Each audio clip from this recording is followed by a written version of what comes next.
Hello students, welcome to Lakshya Coaching classes. My name is Samir H. Sagar and I am going to teach you English. Today I am going to give you some insights about the English syllabus in the 10th year. First of all, we have to understand that in English we have got two textbooks. The first one is the first flight. In this textbook we have got two segments. The first one is prose and the second one is poems.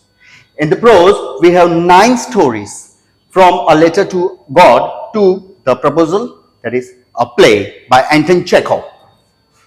In the poems, The Dust of Snow to for Anne Gregory. There are 10 poems that we have to learn. In the second textbook, it is Reader, Footprints Without Feet. We have got 9 stories, Triumph of Surgery to The Book That Saved the Earth.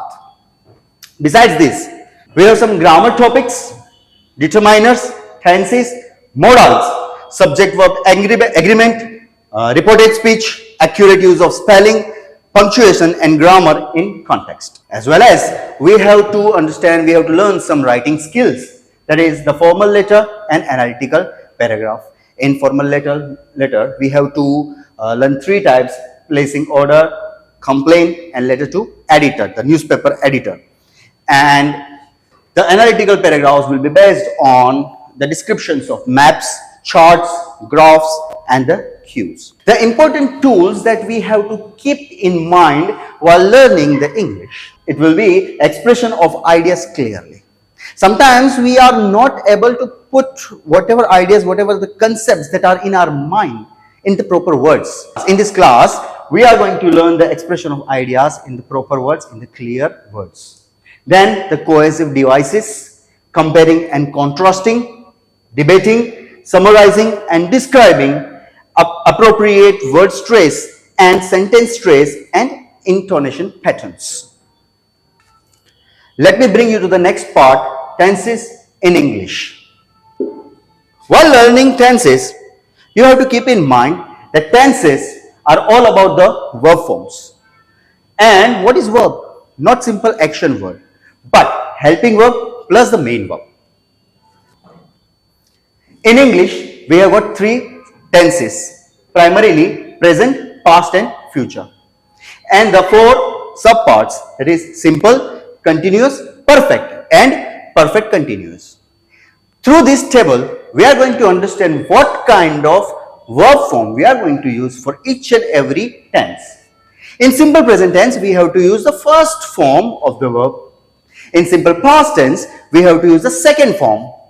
While in the future tense, we have to use will, that is a helping verb, plus the first form of the verb.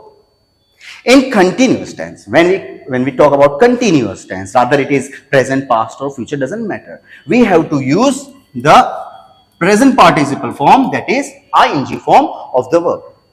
And with that, before that, we have to use am, is, are in present tense, was, were in past tense and will be in future tense. All these are known as the forms of to be. Then in perfect tense, we have to use the third form of verb, that is past participle verb. And before them, we have to use the forms of to have. In present tense, have, has. Past tense, it would be had. And in future, it would be will have. For the perfect continuous tense, obviously now it is perfect as well as continuous. So continuous represented by present participle form, ing form in all 3 tenses, and have, has for present, had for past and will have for future. And to combine them, we have to use been. It would be have, has been plus ing, had been plus ing, will have plus been plus ing. Let us understand this with a kind of practical approach. Let us take the verb it, khana. In simple present tense, it will be used and its in case of the subject is third person singular. In simple past tense, it, and in simple future tense, will plus V1, that is once again it. continuous present tense, am is are and eating, was were and eating, will be and eating. For present tense, am is are eating. For past tense, was were eating. For future tense, will be eating. When it comes to the perfect tense, the sense of something that has completely that has been completed already. Have, has and eaten. हो गया, पहले से ही complete हो गया. Have, has eaten. Had eaten, will have eaten for the future tense. In perfect continuous tense, we have to use have, has been eating, had been eating, and will have been eating for the perfect continuous future tense. This way, you would be able to understand the tenses properly. But how to use these verbs in the sentence? Let us understand practically. See, subject, I have chosen here he. You could choose any subject of your wish. Verb, it, and same way, object, a cake. In English, the sentence is created in the form of subject plus verb plus object. S plus V plus O. This is the formula. Let us see the first sentence. Simple present tense.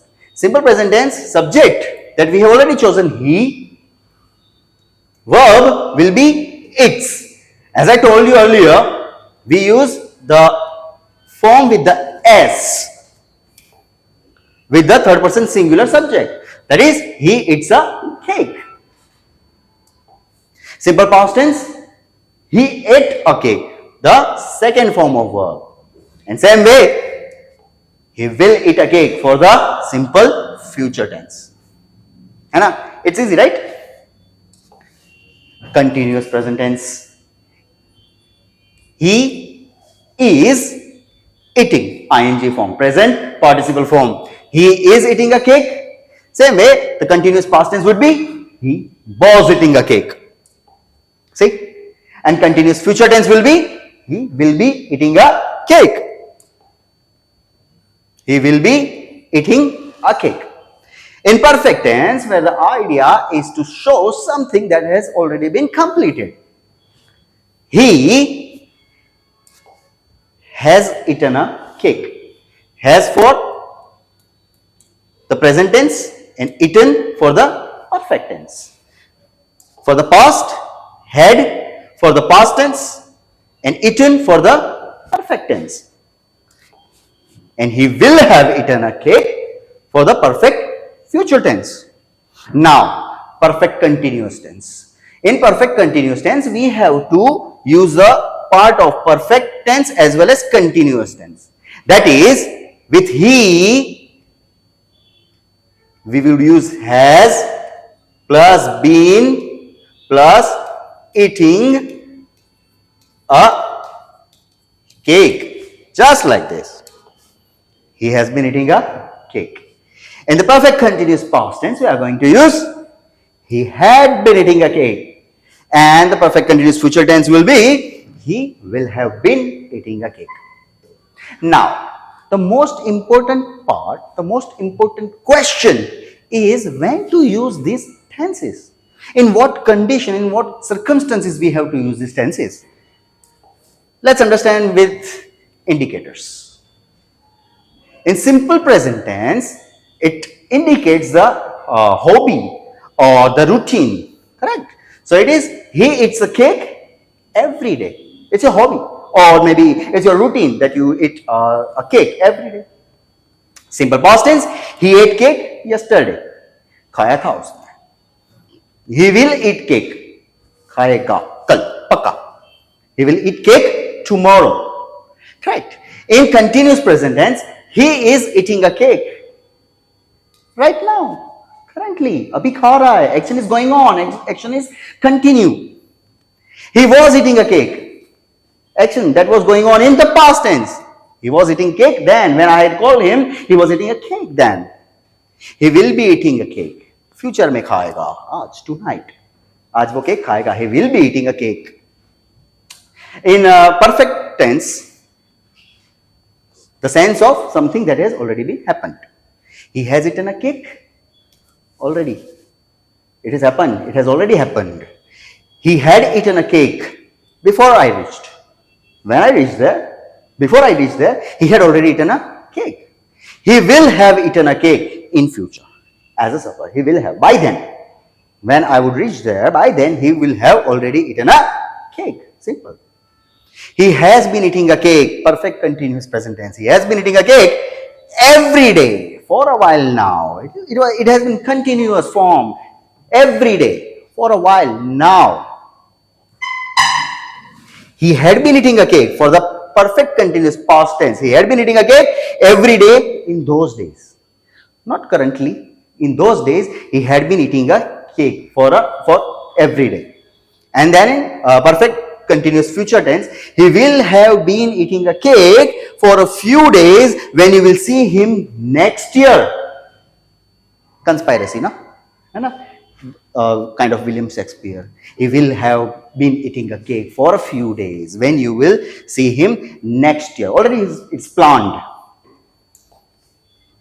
Children, this way I can teach you any concept of the grammar within 5 to 10 minutes, within 15 minutes. But the most important point is the practice. You might have heard the proverb, practice makes man perfect, right? Same way you would have to do the maximum practice, choose the subject, whatever of your choice, choose the verb and an object for the verb, and same way you could create all the 12 tenses, all the 12 sentences from the each and every tenses. That's it. That's all for the day. If you have any problem, any query, you could contact me on 73529 12345 Lakshya Coaching Classes. Thank you.